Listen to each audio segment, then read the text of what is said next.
Auto pay on பண்ணி வச்சு போன வருஷம் நான் கிட்டத்தட்ட 40,000 ரூபாய் வேஸ்ட் பண்ணியிருக்கேன்.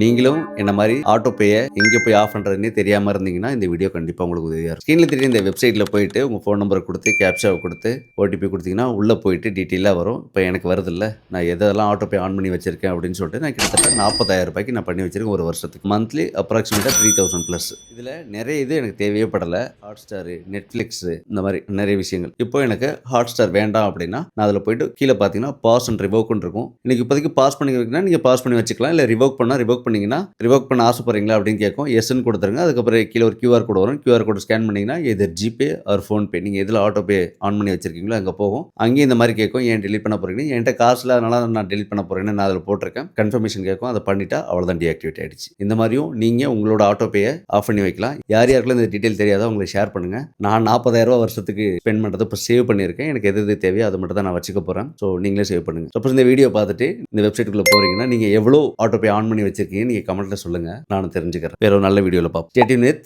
சுப்ராஜின் பயணம். See you next video.